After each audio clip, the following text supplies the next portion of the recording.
Welcome to episode 206 of Empty the Bench on the Empty the Bench Podcast Network. That's Tom Albano. I'm Nick Morgasen.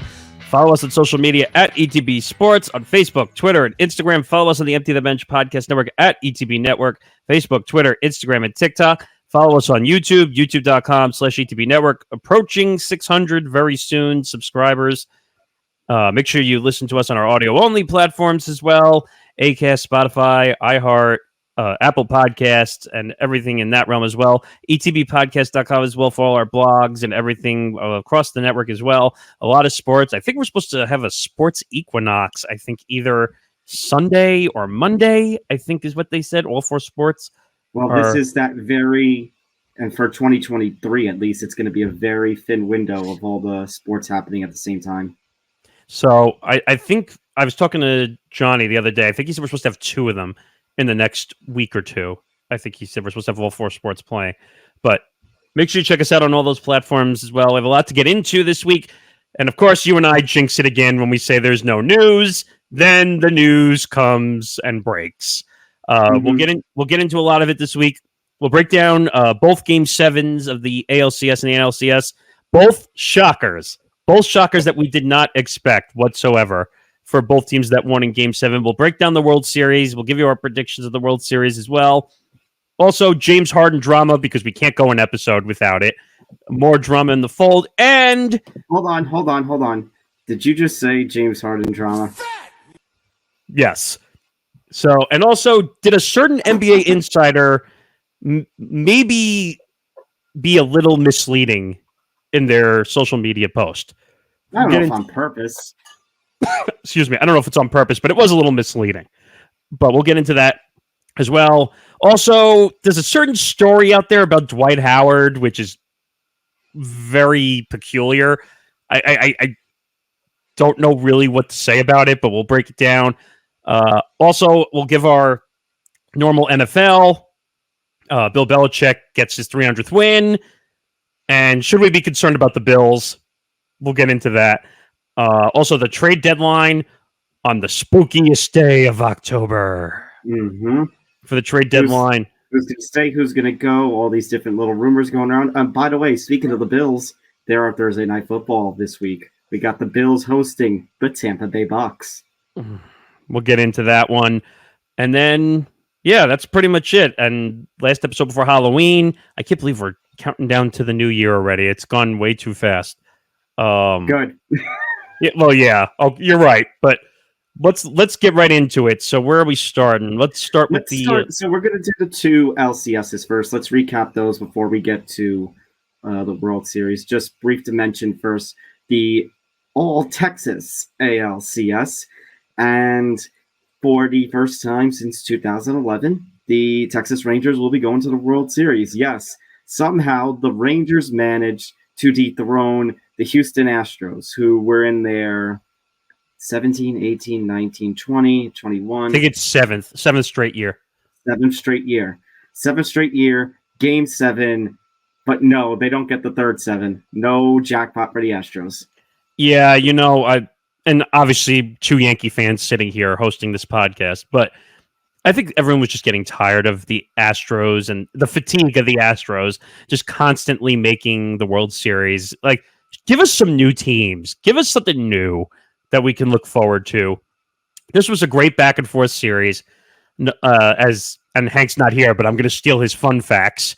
But not a single home team won a game in this series.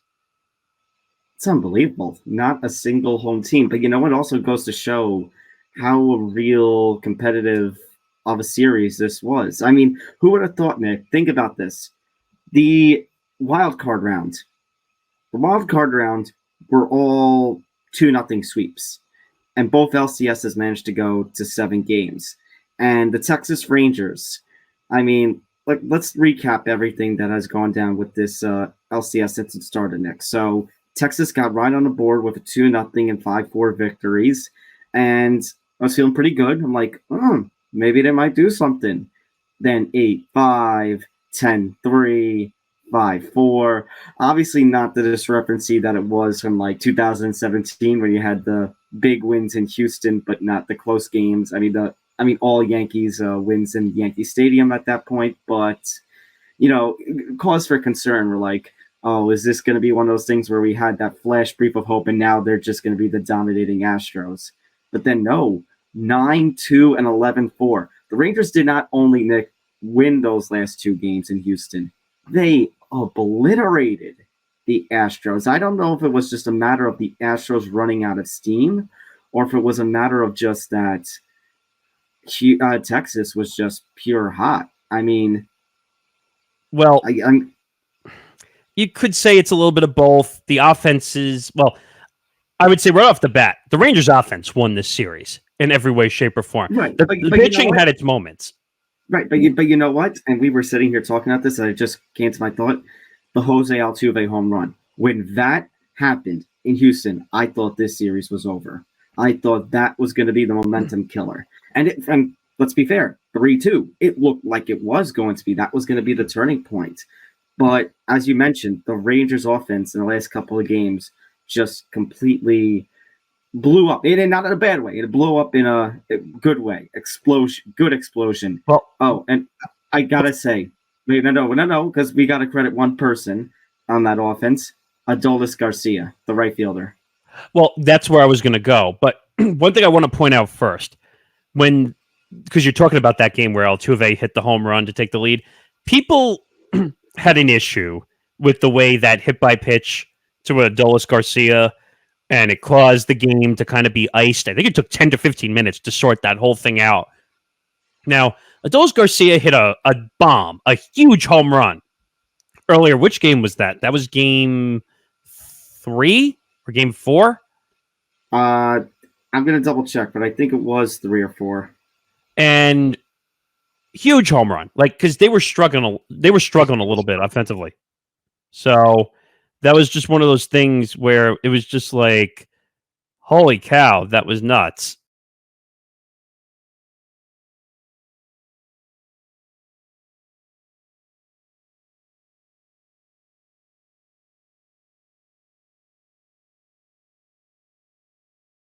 Minutes.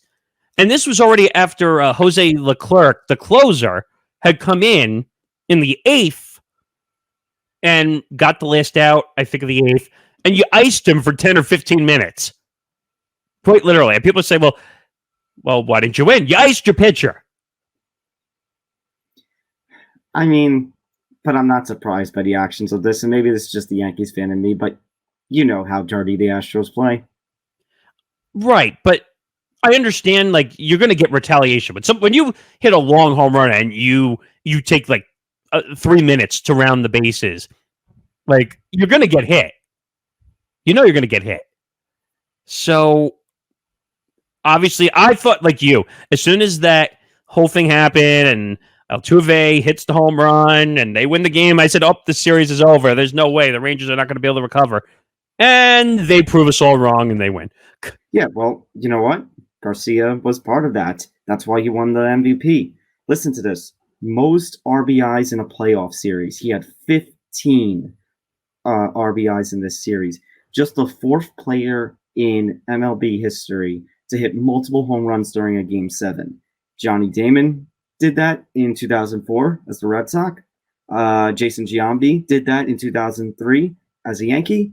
And Yogi Berra did it in the 2004 ALCS for Damon. Giambi was 2003 ALCS, and Yogi Berra did it in 1956 World Series as a Yankee. So it's good company.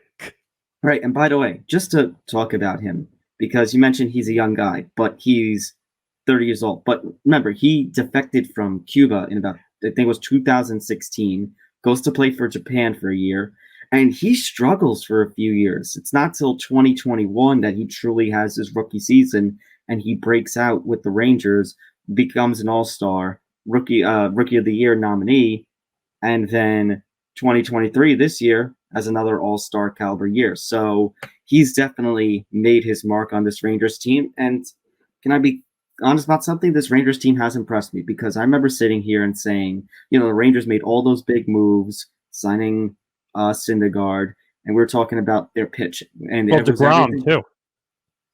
Oh, no, you're right. You're right. It was DeGrom. And everything was about their pitching. And because I remember there was some off-season transaction within the front office, and it was, we're going to spend more because we're going to go all the way. And I said, they're pitching, they're improving, but I don't know if they have everything around them. They proved me wrong. And then they added Max Scherzer to the equation. Obviously, he got hurt during the season, but you know what? He's played a role himself. And you know what somebody like him and somebody like Corey Seager bring to this team? Experience. Both of those guys have held up the Commissioner's Trophy before. Well, I would also say, and people are not saying enough about him, Nathan Eovaldi has been pitching like an ace, like all postseason. His transformation. He has had a transformation that he really, as you said, he is throwing like an ace, and he has truly developed into a spectacular pitcher. I'll give you the numbers again because we're talking about Garcia. So for the full playoffs, 12 games, 20 RBIs, 10 runs scored, 17 hits, 7 home runs. I mean, this guy is incredible. Now, it's hard to repeat these postseasons. It kind of reminds me a little bit of the Beltran postseason, ironically, in Houston. And I don't know, like this guy is incredible. Now, the pitching was always the question mark with Houston. Like we knew that with the Rangers was the question mark. The Rangers had plenty of hitting. That was never the problem. It took a little while for Seager to get going. I think that was a couple off seasons ago, right? They signed him to a $300 million plus deal, which we all thought was insane. I remember like all the rumors we heard the Yankees were in on that. I was like, nope. Don't need another one of those. So I don't know. It'll be an interesting. Now, unfortunately, I think the ratings are going to take a massive hit. We'll get to that in a minute. Yeah, I was going to say MLB is probably crying its eyes out right now, considering the two locations of where these teams are located. Well, we'll get to that in a second. The other headline note out of this series with the Astros being gone in 7 games, which no one expected. Astros manager Dusty Baker says he's retiring. And again, I'm not surprised. He's been around for a long time. Yeah. Well, you know what? Let's think about the circumstances. We talked about this last year. That was when the Astros won in 2022. Dusty Baker only came back, Nick, after the Astros were, along with the Red Sox and the Mets, were implicated in the whole cheating scandal from the 2017 Astros. Obviously, I say the Red Sox and Mets were implicated too because they also lost their managers. So, right. Because they came over from Houston. And basically, Dusty Baker was kind of a fill-in, a veteran guy, as kind of, you could say maybe a holdover. You could say maybe, after that disaster, going back to an old school style of manager. But yet still a very approachable and friendly guy. And you know what? I'm very happy because we've seen, Nick, Dusty Baker become so close. That's why 2022 I wasn't so mad about the Astros winning, because Baker finally got a ring. Because he came so close in 2002 with the Giants. He came so close in 2003 with the Cubs. But to finally see, is this the kind of ending that he wanted? Maybe not. Maybe he would have liked one more pennant, but to say that 2020 Astros team, Nick, and they had all those couple of pieces that left, and everyone was wondering, okay, maybe the Astros run is done. And he has helped lead the way to the Astros' continued success to, as I said, the latter part of their 7 straight ALCS appearances. So for that, you got to give a tip to the cap to Dusty. By the way, retiring, but he has stated that he is interested in coming back as an advisor, maybe not to Houston, but anywhere, anyone who might need the services and advice of somebody who has been in the game for a long time like Dusty has, and has, the managerial and player experience like Dusty has. And, whatever team scoops him up as an advisor, I think is in for a treat. He's been a manager for close to, I want to say, looks like 22, 23 years between all the teams he's managed. 320 and 226 regular season record with the Astros from 2020 to 2023. Postseason record of 34 and 19, which is incredible. Very, very. He's quite the successful manager. So like I said, any team that's going to get him, it's a massive win for them. By the way, if we are going to talk about managers, just to go back to the ALCS for a second, Bruce Bochy. Yes. He comes out of retirement himself. And first season, Nick, out of retirement. And he's on a World Series team again. He wins the pennant for the Rangers. I mean, he helps lead the Rangers to the pennant. And Nick, Bruce Bochy's postseason record, you mentioned Dusty Baker's. Bruce Bochy's isn't exactly great. No. And yet, 1998 Padres, 2010 Giants, 2012 Giants, 2014 Giants, and now the 2023 Rangers. He brought the Padres, their most recent pennant, and then he helps lead the Giants many years later to 3 World Series titles in 5 years. And now, like I said, first year back out of retirement, and the Texas Rangers, I almost said New York Rangers, the Texas Rangers are already in the World Series. He's only back for a season, and he's already doing big things. So I actually looked. I did the quick math in my head because I'm looking at all his postseason, his managerial stops, and I did the numbers. His record actually isn't bad. He's 53-36 in postseason. Bochy? Yeah, Bochy in the postseason. So it's actually not terrible. Obviously, his career was probably. I hate to say this, but his career was saved by the Giants, like winning those titles. Right, because the Padres, they had their brief run at the top of the NL, and then they hit the decline. And also having I don't know how many managers out there AL and NL title as a manager. I don't know how. I'm sure that's probably not as rare. But I'd say not as rare, but it is still a club. It's tough. The Rangers, and I remember when we announced this deal on the show, and I said, "Why is Bruce Bochy coming out of retirement after a great career, after all the 12 years with the Giants and winning 3 titles? Why would you come out of retirement for the Rangers?" Seeing what Dusty and Bochy are doing, I kind of want to tease a little. See, the old school manager still does work. Well, and I hate the new age of it. You and I have had this discussion many times. I don't like the new age of baseball, and we see it. Unfortunately, we saw it in the Rangers-Astros series where they were tugging pitchers out of games way before. Even when they were pitching, it's against the law to pitch to a lineup for the 3rd straight time. Can we stop with the freaking Harvard or Princeton or Brown grad, like working in the front office making $250,000 a year just to be a stat monkey? Like I'm so tired of it. Like, it's baseball, any sport. Sports are not meant to be played on paper. You know how many times we've said, "Oh, well, this team on paper is great." Well, on paper is not the field. Nick, have you played Stratomatic baseball? That's technically baseball on paper. Okay, but my point is that, yes. All right, thank you, smartass. My point is that my point is that you have to play the game on the field, and if you don't play the game on the field, then it's not real. And it was that, and the Giants proved that point very well, because what was it? Every odd year they would win. Even 2010, 12, 14. Right. So every even year. Back to first grade math. You're right.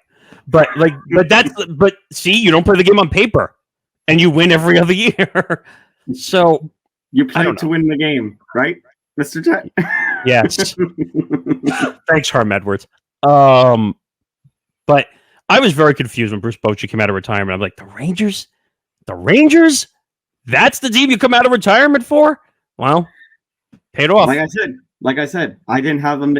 Like I said, I thought, for as much money as they spent on a team, I thought, they were in last place. That 2 seasons ago in 2021, they were a 100-loss team. I said, this team ain't making the playoffs. But you know what, Nick? I also said the same thing about the Arizona Diamondbacks. I said this team ain't making the playoffs after, 2 seasons ago, 100-loss team. Last year, 84-78, a respectable 84-78, but still at the bottom of the NL West. Now, they make an unbelievable run during the regular season. They were always in the battle for the position for top of the NL West, but then towards later on this season, did lose their way a little bit. End up getting the final seed in the National League as the Dodgers go on to win the ironically, like Philly did last year. They got the last seed. Right. Well, Nick, second straight year, the sixth seed, the last seed in the NL, goes to the World Series, wins the pennant. And Nick, second straight year, did I not say a couple weeks ago, second straight year, the NLCS is 2 wildcard teams. Yes, you did mention that was the possibility, and now we're here. I think this was a very odd series because everyone said when they saw Philly, like, oh, they're the runaway team. The Diamondbacks, let's be real, the Diamondbacks really have no business being here. They really did not. Who did they beat? They beat Milwaukee. They beat the Dodgers, which no one expected. The Dodgers are a flaming disappointment. No, there was one person on our staff here that did expect the Dodgers to lose. Oh, yeah, I'll just say, yeah, I give Hank a lot of credit for that. Yeah, so, but no one expected well, just to go back since we're already at the end of the season, no one expected the Orioles, the Braves, and the Dodgers to flame out. Like, right, but you know what? On the Orioles one, I will also say they're just like the Diamondbacks and the Rangers that nobody thought that they were going to make the massive push that they did in the season too. So for the Orioles, you still got to give some form of credit. Oh yeah, absolutely. Their team has finally turned it around. This I think, Nick, this Texas-Arizona World Series just puts the stamp on how weird of a baseball season this was. Absolutely. And obviously baseball is the one sport where money doesn't matter in that regard. Sometimes you just got to play. You got to play to win the game, as they say. But first time in 22 years since their upset of the 0-1 Yankees that the Diamondbacks are now back in the World Series. And Nick, I gotta say, man, Corbin Carroll, like you were talking about this leader of the team or success, big star of the team. Corbin Carroll is pulling off, if we're going to make a Yankees comparison, because we talk about you mentioned the Diamondbacks have no business here, young team. Think of that 96 Yankees team, Derek Jeter, Mariano Rivera making their first year appearances. Now Corbin Carroll alongside that, in his very first year, has his struggles sometimes as first year players do. We saw that here and locally with Anthony Volpe. But then Corbin Carroll, 3 for 4 in that Game 7, 2 RBIs, 2 runs scored. Trying to double check. Oh, by the way, you mentioned flaming out a little bit with the Phillies, but we did see some spectacular offense during this series too with the Phillies, with Schwarber, Harper, Real Muto. They definitely had the firepower, but Arizona brought its game too, and you do have to give credit, for all that you talk about with, the constant change in the pitcher. The Arizona bullpen really helped bring them into the series. The one problem, and I think you and I have discussed this over the last couple of weeks, teams that make the playoffs that are power or bust, that's what the Phillies are. They are a power or bust team. You look at how they won most of their games this year. How did they win them? Schwarber and Harper homer in those games, or Castellanos, who had, I read a weird stat, like he had 5 home runs at the beginning and hadn't hit one for the rest of the playoffs. I mean, They don't know how to put a man on first and drive him in. That's just not their game. They win on the long ball. It's like the Yankees. Like either they win on the long ball or they don't. But also, if we're going to talk about the Diamondbacks, they also had their offensive weapons. I mentioned Corbin Carroll, Ketel Marte, who won the MVP, 387, 406, 581 was his slash line for this series. 12 hits, 5 of them extra base hits, 3 RBIs. That's the perfect hitter, though, because it's not thinking long ball. It's thinking about putting the ball into the gaps. That's the difference between the D-backs and the Phillies. Don't get me wrong. The Phillies, just to make an ironic comparison, the Phillies are better on paper. Yes, I'm saying that. They are better on paper. But the D-backs are going to create offense, and that's what's going to keep them in games because they can create the offense. Actually, I'm going to further those Ketel Marte stats. Just insert a song called By the Numbers here or something, because I got plenty of numbers. Total playoff numbers, total slash line, 371, 389, 657, 3 homers, 9 RBIs, 8 extra base hits, 2 stolen bases. He has reached base safely in in all 12 of their postseason games so far.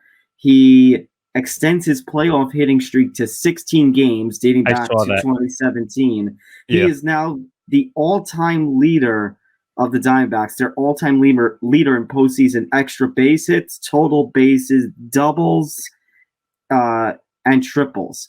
He is up there with Tony Womack and Matt Williams in terms of Arizona postseason. Arizona hasn't made the postseason often. They've only been a team since 1998, but the 25 or so years that they've been a team, Ketel Marte is now up there as one of their postseason heroes for what he's done this season. People forget they were the quickest team to win a World Series as an expansion team. People forget that. But this team... Go ahead. I was like, so they just barely beat out the Marlins, and the Golden Knights in the NHL just did it in 5. They both did in 5. Arizona did it in 4, I think. That was their 4th season. Yes. So, like I said, Arizona could create offense. That was always going to keep them in games. You knew, and also another weird, I don't know if it's an actual stat, but when the Phillies scored in the first inning, it seemed like they always won those games. Like when they were able to put quick momentum on the board, for some reason, like the D-backs or when they played the Braves, those teams could not beat them when they scored in the first inning. But if you notice towards the end of the D-backs series, they were not scoring in the first inning, and the momentum was just killed. The Diamondbacks made it a competitive series, and they rode their momentum. It was the momentum shift. And again, up 2-0, like the All-Texas series, up 2-0 and can't finish the series. So the pitching, Arizona's pitching came to play in the second half of that series. Mm-hmm. And their bullpen, like you said, was really on the mark. The Philly bullpen, I don't know, usually they're good, but their bullpen like imploded towards the end of that series. And I don't know. And again, like I said, when you're a power hitting team and that's all you do, you're going to struggle at some point because you're not going to be able to hit the ball out. And that did them in. And I don't know. Would you say it's a disappointment for Philadelphia? I probably, because their aspiration was, again, to get back to the World Series and win. But what do we say about professional sports? It's hard to get to the promised land every year. Yep, absolutely. Let's talk about one thing before we give our World Series prediction. I know you want to talk about this. And I just want to personally say, Nick, on the show, that I'd like to thank Chris Mad Dog Russo for all the years of entertainment that he has given us. Ever since the Mike and Mike days, he has been absolutely great. Mad Dog, we'd like to wish you a very happy retirement. All cheers to you, my friend. If it wasn't for copyright, I would be inserting here. It's so hard to say goodbye to yesterday. Yes. I mean, I wish we could play the Mike and the Mad Dog music. That would have been better. But can we play the Mike's On music? No, it's mom music. You can't play it. All right, back after this. Yeah, really. But so Mad Dog goes on his radio show. This is not on TV, by the way. This is not MLB Network. This is not First Take. This is on his radio show on Mad Dog Sports Radio at Sirius XM. I can't remember the exact quote, but he basically said, if the Diamondbacks, and this is after Game 5, he was saying, if they come back and win this series, I'm going to retire. Right. That he basically implied, which, Nick, to be fair, a lot of people implied that there was no way Philadelphia was losing 2 home games. Okay, and I was probably one of those who said they were not going to win. But I'm not stupid enough to risk a job on it. Now, let's be real. You and I have worked in different parts of the media for a long time. He's not going to retire. It was more pop-up circumstance than anything. It was a theater of the mind, really, to say the least. And now you have all the, I don't know, social media trolls out there. What do you think?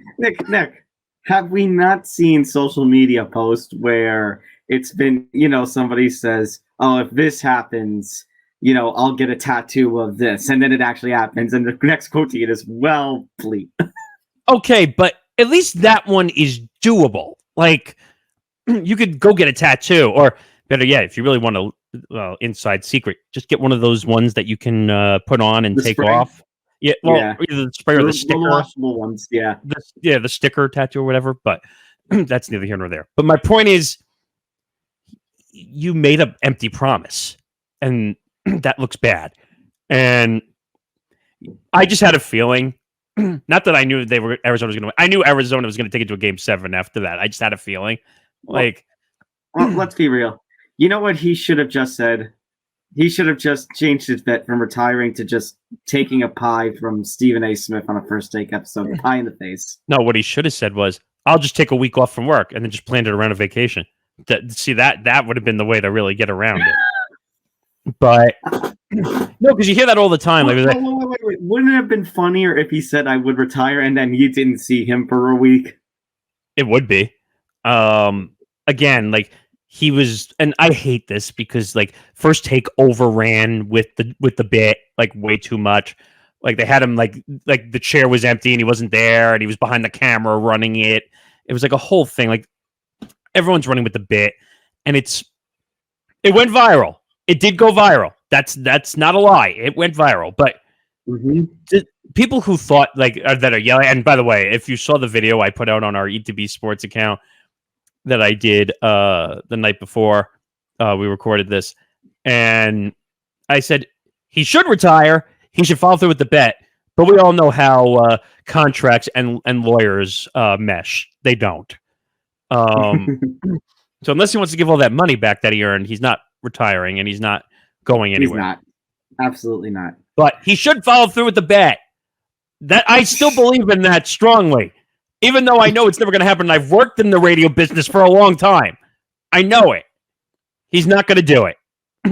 He's not going to cause himself legal trouble just for this. But Russo's an idiot. In all fairness, Nick, you did say last year that you were done with the Jets, and then Aaron Rodgers won you back in. Okay, but I didn't say I was ever going to do a podcast again if the Jets came back and won. Nick, just take it in. Oh, yeah.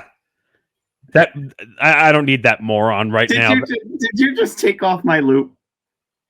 Oh, I didn't know if we both have control over that or not. Yes, you took off my loop. I wanted you to listen to it on a loop. RELAX.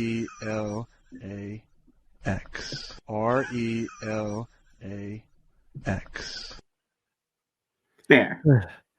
I mean, I don't know. Russo's a bumbling idiot. Like, and I mean that in the nicest way possible. Like, because I'm a Russo fan. Like, of Mike and Mike, I'd rather listen to Russo than listen to Mike. Like, when they both went their separate ways and took on their own shows, I went straight to Russo before I ever listened to Mike solo. Because at least Russo's entertaining. Francesa's just like an old calamity who just sits there and like just falls asleep. Yes, I know what you're doing there.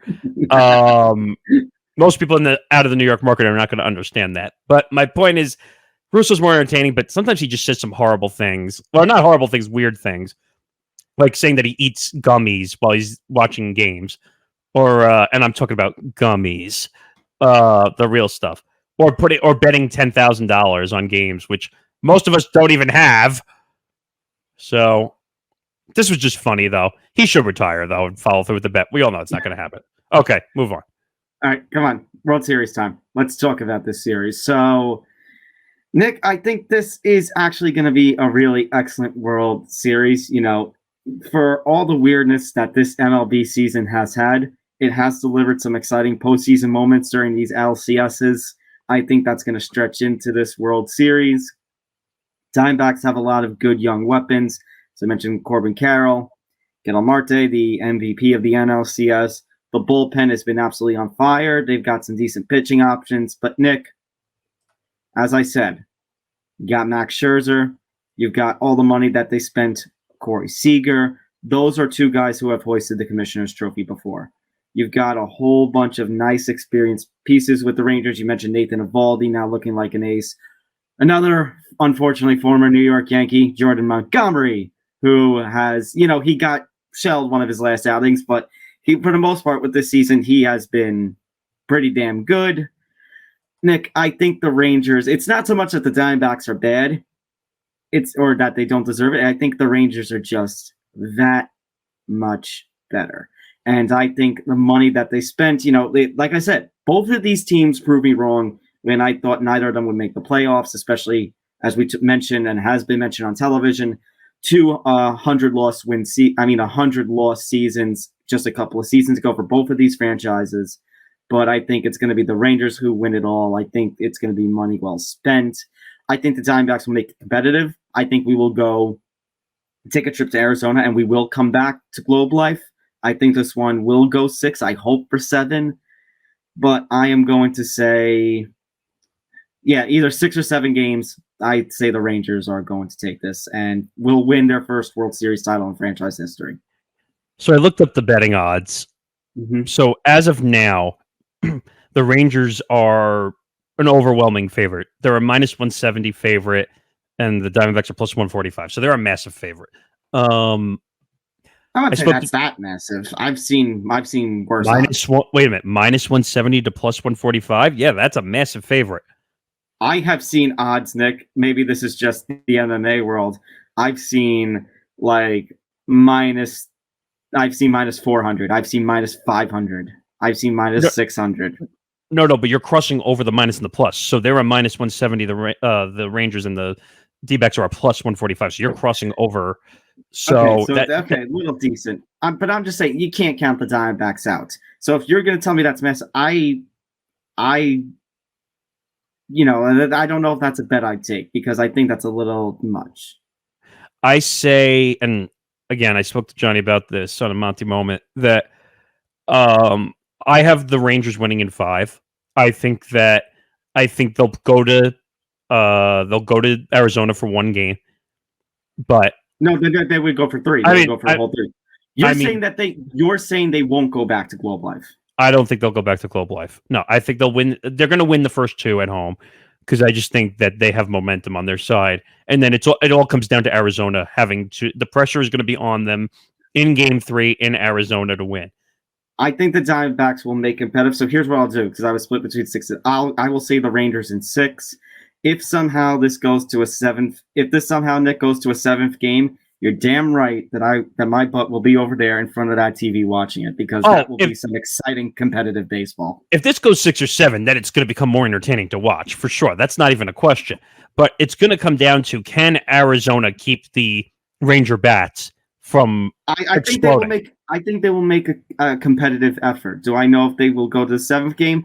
I will keep the theme of being surprised this season and say no. I wouldn't be too surprised though after all the run that we did. So we're in agreement with the Rangers. You say 5. I go 1 game extra. I say 6. I would hope is what I'm saying that Arizona would win at least 1 because I just think that would at least if they're going to lose, at least if they win 1 game, they could say, "Oh, I won a World Series game. I can hold my head up on something." Yes. Arizona. Let's put it this way: both these teams have nothing to be ashamed of making the World Series because they were not supposed to make the World Series. They weren't supposed to make a playoffs. Well, the Rangers had higher expectations. But maybe I didn't have as high of expectations on the Rangers then. But I agree with you. They were not supposed to go far if they made the playoffs. But Arizona's there's really no pressure except unless they go down 2-0 in this World Series. But if they lose the World Series, no one's going to scream at them for losing. No. But their ceiling is just going to be – the problem is their ceiling is going to be way up. Even if they don't win this World Series, they're going to have to find a way to compete. But I like the Rangers in 6. And 5, excuse me. And we'll see where that goes. All right, let's move on. Basketball time. Oh, boy. I see what's next. The NBA season has officially started up. Some exciting action as we're in the first couple of days. I know you and Johnny and Paul have all done NBA previews with Monty Moment with 3&D, so go check those out. It's time for, unfortunately, another James Harden update, though. Oh, wait, you mean... Yes. Thanks, Scott. Yeah, so this story keeps getting worse and worse and worse. It's kind of like the Indiana Jones movie where The Rock is just like tumbling at the Indiana Jones and like, all right, what am I going to do? What am I going to do? I don't know what to do. I don't know what to do. Help, help, help, help. I can't outrun The Rock. And it's just like, oh, I don't know what to do anymore.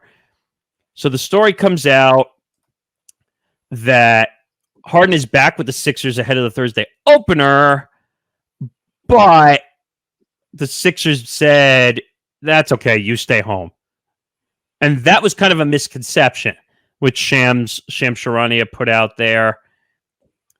And now the reports, now that Woj had to confirm on top, Adrian Wojnarowski of ESPN say, oh, well, he has to stay back at the facilities and get going because he basically refused to come to camp and refused to be at training camp.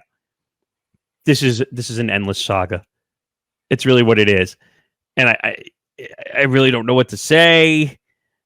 And he's got to ramp it up. The only reason he's on the court is because he wants the money. He wants to be traded. He wants to be traded. He's going to play in order to get traded. So not surprised at all. I'm not surprised that this saga ends with Harden just playing for the Sixers anyway. I don't think Shams, to the point of that you were going on, Nick, about the tweet, the reports, I don't think Shams meant to, deceive anybody. Yeah, mislead anybody. I think that it was just a matter of the information that he had or the way he worded it. I don't think he was trying to do anything like that. But it does go to show the importance of wording the tweet. But again, if he didn't have the information, if he wasn't sure why, unless he should have been more clear of that, like, I don't know why he's saying that. I mean, I said this to Tom before we started. Shams and Woj are in the insider business. Like, people are watching those two guys, whether it's for gambling purposes, whether it's for news purposes, whether it's for fantasy purposes. I feel bad for the people who have James Harden in fantasy right now. They want to know that the news is accurate. And people are going to say, well, Nick, that's not misleading. Yeah, it is. It's misleading because the two sides are arguing. And when you say that he's not going to be on the trip, that looks bad. Well, can I throw a question out there? Maybe this is throwing a little bit of a grenade, but okay, go ahead. Nick, do you think maybe the Sixers are just saying that he needs to get ready, but they're just using it as an excuse because they don't want him on the court? It's not them, because Daryl Morey came out and said that they're not trading him. They want him on the court. It's James Harden. I understand. I'm just throwing the theory out there. You can say tinfoil hat all you want, but I'm just throwing it out there. I don't even think what you're saying is tinfoil hat either. They're not trading him. They're not going to get anything for him. That's part of the problem. Why do you think the Clippers have finally said, "It's all right. You keep him"? So in other words, we're going to see James Harden make another trip to China to call Daryl Morey a whole bunch of bad things again. And by the way, like, I'm going to give you more of this credit because you've said it forever, even though I agree with it and I've said it in different terms. He is the most overrated star in the NBA. Yes, he is. It's not even close. Like, I know, like, I flame out on LeBron James, and who, by the way, did lose on opening night. That's neither here nor there. But my point is, James Harden. What does James Harden want? Nothing. He is a Nick, but now he has become a pure drama queen. Emotional damage. Man, that's not even saying it justice either. But no, you know what award he's won? Fat. I think I can close this out, Nick, with some advice that we can give to James Harden. I think I have. You need to shut the fuck up. Yeah, really, because if he doesn't shut the fuck up, he's never going to play for a team he actually wants. Now, James Harden is like the NBA's version of the boy who cried wolf, essentially. Where I didn't get what I want. I didn't get my contract extension. You realize, like, he's crying over a contract extension that he says he was promised by Daryl Morey and the Sixers. First of all, have you noticed what handshake agreements do in professional sports? You know what they mean? Nothing. Squat. Nothing. They mean nothing. So he could have. First of all, he could be making this up for all we know. We don't know if that he was actually promised a contract extension. No one knows. But James Harden, you know what you need to do? You need to get your ass back on the court and play basketball.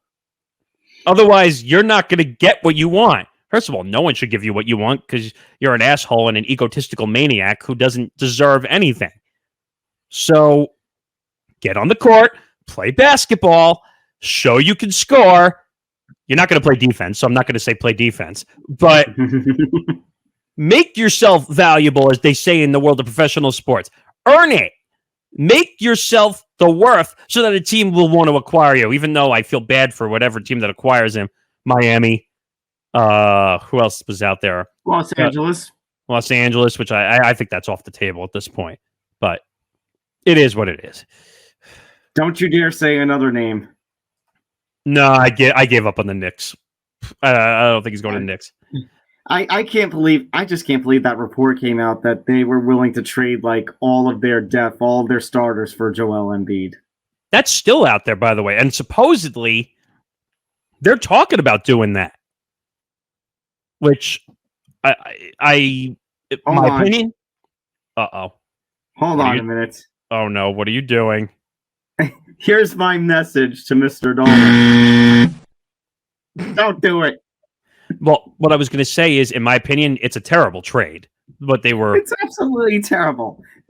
Nick, it would be typical Dolan like though that we trade all these young people. Nick, what did we say?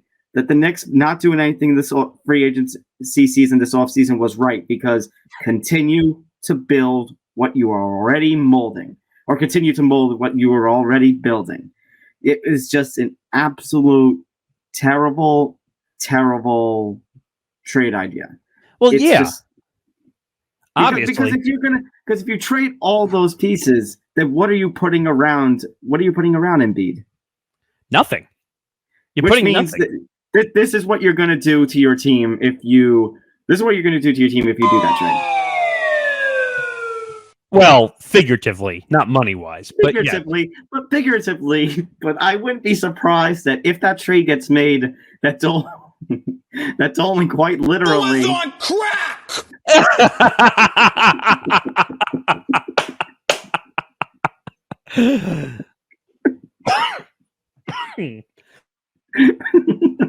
Oh.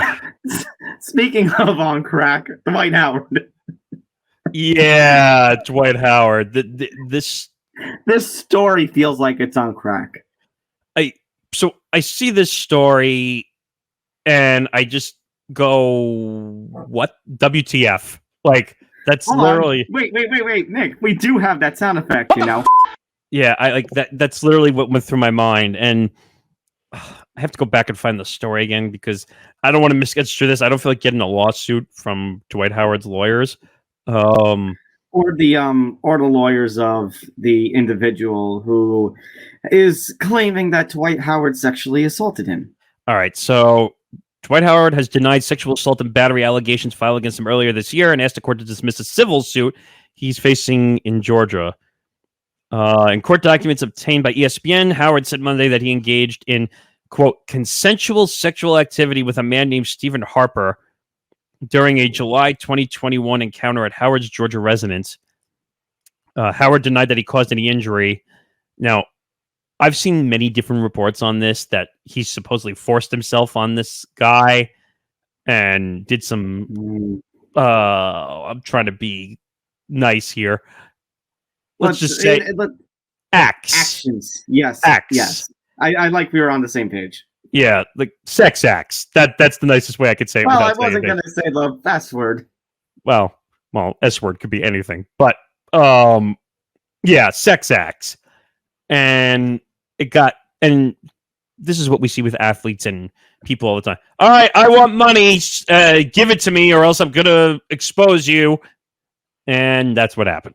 I mean, look, it might be wrong for me to take somebody's claim of something like sexual assault and just completely dismiss it. And for all intents and purposes, I will say, Nick, for all intents and purposes, if Dwight Howard was involved in something like this, then, I mean, his star power had already decreased over the last 5, 6, 7, 8, however long it's been, years. This would just completely kill it. That being said, considering some of the circumstances we were discussing, Nick, considering the circumstances of, how this happened a couple of years ago, how the criminal charges were not originally filed, and the 2-year or so period that Georgia has the statute of limitations and how close it's basically at deadline point, I see this getting thrown out in court. I was confused by the statute of limitations being 2 years in Georgia. That kind of threw me off a little because this goes all the way back to 2021. We all know Dwight Howard is a little bit of an oddball. We've known that for years. That's why he had the whole Superman. What was that? His mantra for many years, which was cool. But that was cool, and that did win me over. But then we also had the circumstances of like him and Van Gundy having that awkward back and forth with the media.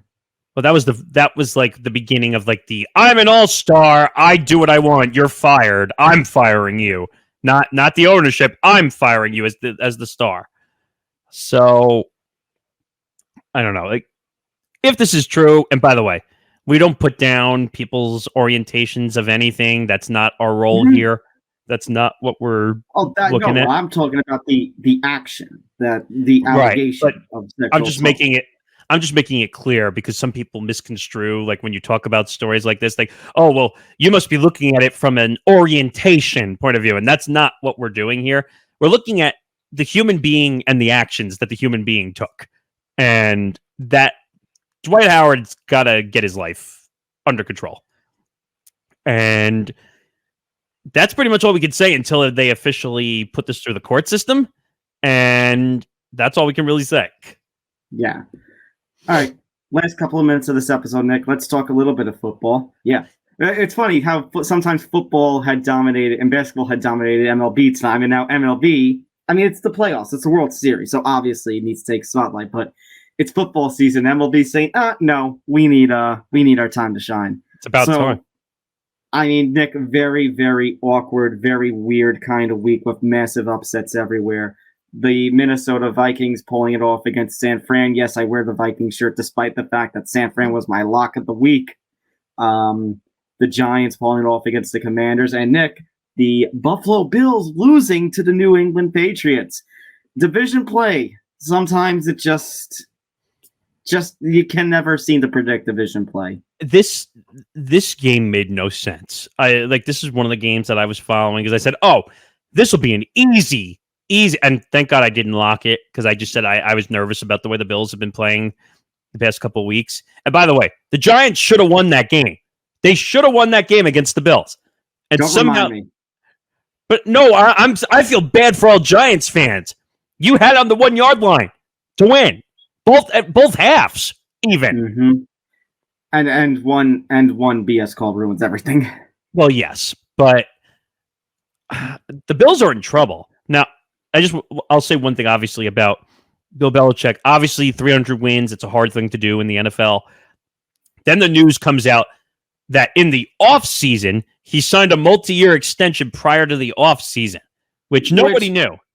Which, Nick, also comes off the heels of a week, prior to this 300th win, that the Pats season obviously has gone off to a really bad start, to put it lightly. That the consideration was, the front office had at least thrown the theory out there of potentially moving on from Belichick. So, but that's not going to happen. Bill's going to have his job until he doesn't want to have it anymore. I agree. I think it's going to be really hard unless it's something like complete rock bottom, where it's like a 1-16 or 2-15 season. I'll give you one hot take, and I don't know if it's really a hot take, but I'll call it a hot take. I'll let you see what you think. I think, I don't know. It's not even a crazy hot take, but okay. I think Bill should step away from coaching, and he should just be the GM of the Patriots. All right, I'll counter that. Well, no, I'll add to that then. If that happens, who would you want to take over? Or who do you think Bill? Let me clarify. Who would Bill want to take over as head coach of the Patriots? That's a good question, and I didn't think of it that far down the line yet. But I think he'd be a good GM. I think he could pull all the pieces in. He was the GM and the coach for a long time until they took the GM title away. But he's a great guy to put a team together. He knows how to do it, and whoever they find, it's got to be someone that has coaching experience. You're not going to bring a rookie head coach into New England. It's just not going to happen. Probably not, especially if, after next season, you deal away with Mac Jones and have to bring in another rookie quarterback. Unless they go and get a veteran. Like I said, I think Kirk would be a great fit in New England. I really do. It's not going to happen. Right. But I could see it being a really good fit. All right, Nick, speaking of, this is our last show before Tuesday, October 31st. The NFL trade deadline is now coming up. Obviously, the NFL trade deadline, Nick. Last year we had some action, but prior to that, there's usually not too much action that comes with the trade deadline. There are some potential names being thrown out there. There were rumors about Saquon Barkley. There were rumors about Kirk Cousins, though there is a report that supposedly the Vikings and Kirk Cousins are going to remain together. This is obviously Kirk's last year, so they will just play the rest of this year through the contract. But Nick, considering the fact that the Vikings had that big win over San Fran, 2 straight wins, playing a weakened Packers team, the hope that maybe the Vikes can turn things around this second half of the season, earn a wild card spot at the very least, because I think the Lions, as we said last time on Football Friday, Nick, I think the Lions have this pretty much locked up now, the NFC North. Saquon Barkley's name was thrown out there, but I don't know if the Giants are going to want to do that. I don't know if Saquon is going to want to do that. Saquon supposedly has come out and said that New York is home to him, and he wants to be here. He is not going to be here. I'm going back and forth on it. Nick, I thought that if last season in 2022 had the Giants started off the way they started off this year, I would have told you yes. But considering they're coming off that season, Nick got a really hard schedule. Nick, so far, every game result that I have predicted, so far I've been right. Now, obviously, we predicted this Giants-Jets game that's coming up. We predicted that when Aaron Rodgers was the quarterback. So, I'll throw another one out there at you, and I don't think this is a wild take by any mean. Derrick Henry. I was about to say him next. Derrick Henry. But let me give you a team. I'll give you a team, and I got to give credit to Russo on this one because he had Chris Russo had this on First Take, but I don't think it's a wild take. I think Derrick Henry to the Cowboys. I could see Jerry going after him.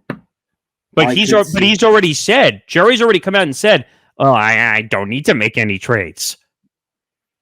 Yeah, we don't need to make any trades. We got a solid team as it is. That Dak has to get his act together, absolutely. But you know what? I got a solid team as it is, and we're gonna chase after those Eagles. Those Eagles look weak. We can still take this division. We're gonna go to the Super Bowl. How about them Cowboys? Except they forget something, Nick, and CBS has pointed this out, and I'm going to quote from, with injuries on almost every level of their playmaking defense. They got a good defense. They do have a good defense. But they need some help. Nick, this same article noted the Jets. Regardless if Rodgers comes back, regardless if you're stuck with Wilson, you know what? Something that both New York teams could need, especially the Jets, considering they have a better chance? A little thing called offensive line help. Well, yeah, but both of your teams really need offensive line help. That's not saying much. In terms of sellers, Nick, obviously, I think the top one is going to be the Panthers because they're still a young, growing team. They have Bryson, but they're going to need to sell off some more parts because 0-6. They're the last team without a win in the NFL so far. And Adam Thielen. Yeah, I could see Thielen going. How awkward would that be if Minnesota were to trade back for Adam Thielen? Well, I'll throw you one, Nick. Since you brought up Derrick Henry, and we're talking about Will Levis starting this week. Ryan Tannehill a little banged up, but do you see a team quarterback desperate going after Tannehill? Wait, trading for Tannehill? No. Hell no. Not happening. He's too. You can't trust him. In terms of another team as a potential a potential seller. Hold on a minute.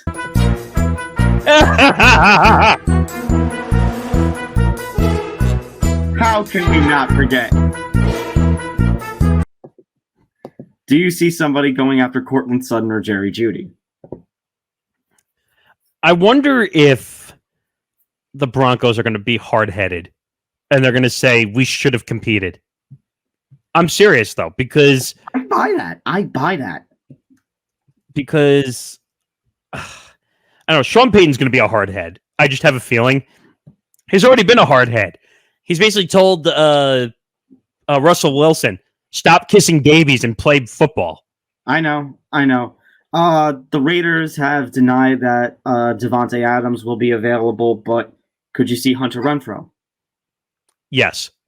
They're going to trade something. I don't know what they're going to trade, but I'll throw the one out there. After their loss to the Giants this week, and a little decline after the first 2 wins, do you see the Commanders moving Chase Young? Well, I heard rumors that Sweat could be that apparently Sweat's out here too as potential storyline to watch. There's rumors going around that supposedly they got a trade offer from a mystery team for Sweat. So I don't know who that is. I don't even know if I want to speculate because that would be a heck of a move for whoever could get it. But I think Sweat has a better chance of being moved than Chase Young. And by the way, you mentioned Cousins before, but we have also talked about this. I don't know if on the air, but definitely off the air. One problem with Cousins, he has the no trade clause. Well, he's already come out and said that he's not waiving it. Yeah. So he's staying put for the rest of the season, which I don't understand why. Even though I know they won and it's another win, but what's the record now? They're 2 and what? No, I think they are 3 and 3? 4. They're 3 and 4. If they beat the Packers, they have a chance to get back up to 500. Okay, but 3 and 4 is still not they still have a long way to go. They want to compete. They got to beat the Lions. Well, you know what? I should be careful with that because the Packers played terrible football against the Broncos this past week.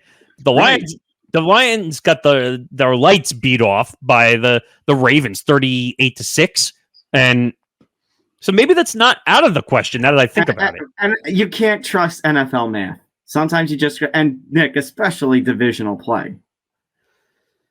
That's a good point. I didn't even think about that, but maybe the Vikings are not out of it as much as I thought they were. But all right, we'll see. One last thing to talk about. We've talked about Bill Belichick. We talked about the Bills. Let's keep with the Bill theme of this football talk, Nick. Thursday night football tonight. The Bills are at home at Buffalo, hosting the Tampa Bay Buccaneers. The Bills are a 7.5-point favorite. This is an interesting one. Actually, the line's gone up a full point. It's actually Buffalo Bills minus 8.5, which so that means they have to win by 9. And the Buccaneers are not a slouch. Like they've actually played some good football, even with Baker Mayfield of all people. Now one of my pet peeves. What's one of my pet peeves I don't do with spreads? The double digit or near double digit. Well, okay, that's the obvious one. But the other one, I usually don't cross a spread, meaning like I won't take a win and I won't take a right. Oh, you're gonna cross here? This is a rare Nick Morgasen cross. Oh, yeah. So I'm taking the Bills, but I'm taking the Bucks plus 8.5. Yeah, the Bucks have definitely impressed.